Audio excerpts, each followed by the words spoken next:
and welcome back to I'm a Happy Enchilada. I'm Don Culver, and I'll be your host. Now, just a reminder before we get started, we now have an audio version of I'm a Happy Enchilada that is available on Spotify, Apple Podcast, and also Google Podcast.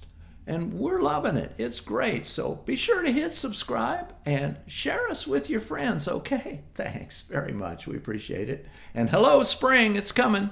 Today we're going to be talking about fear.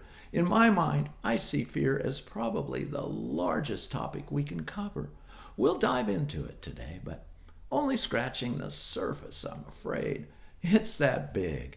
And we'll visit it again and again and again. So let's get started with this good but long definition of fear.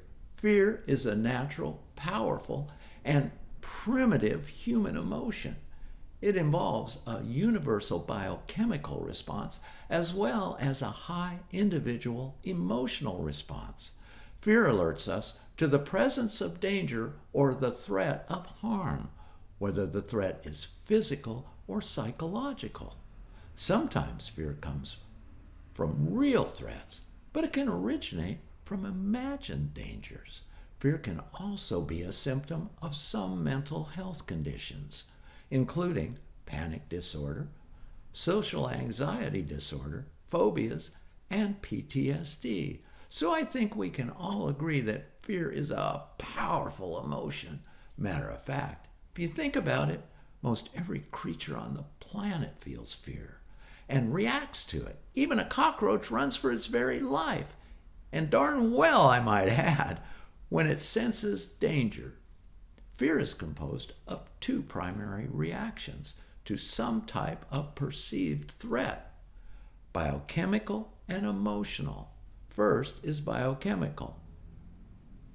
When we confront a perceived threat, our bodies respond in specific ways.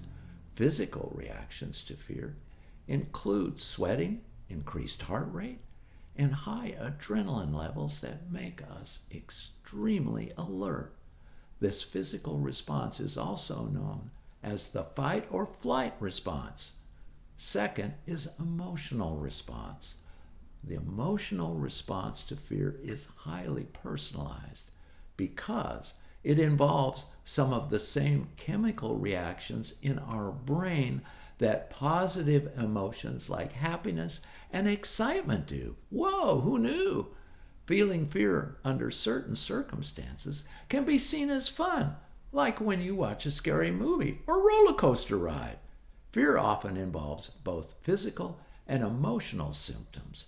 Some of the common signs include chest pain, dry mouth, nausea, rapid heartbeat, shortness of breath, sweating, trembling, and more. Talk to your doctor if you are feeling persistent and excessive feelings of fear. Your doctor may want to conduct a physical exam and perhaps perform some lab tests to ensure your fear and anxiety are not linked to an underlying medical condition. It's possible. That's good advice right there, by the way. And causes of fear? Fear is incredibly complex. Some fears may be a result of experiences or trauma, while others may be something else entirely. Here's a few common triggers. 1, certain specific objects or situations. 2, future events. 3, imagined events. 4, real environmental dangers. And 5, the unknown. You know, your imagination can magnify your fears, making your situation seem much worse than it actually is. Your mind can carry you to the darkest places ever if you let it. I've had times in my life when I let fear run away with my day and absolutely paralyzed me with fear. It was awful, and I felt so alone. So now, let's have a look at how we can get a handle on our fear.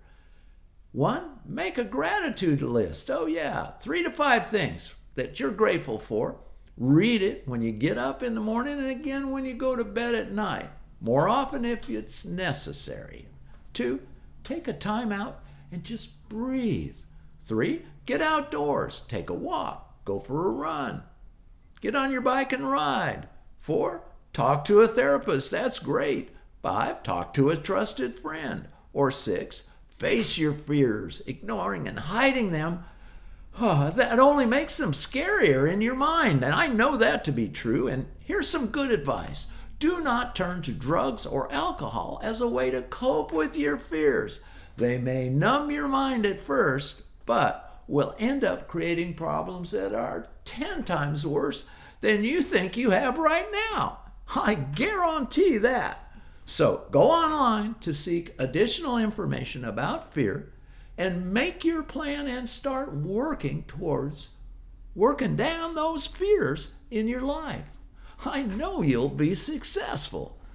Well, that's all I've got. So until next time, God bless and be a happy enchilada. Bye.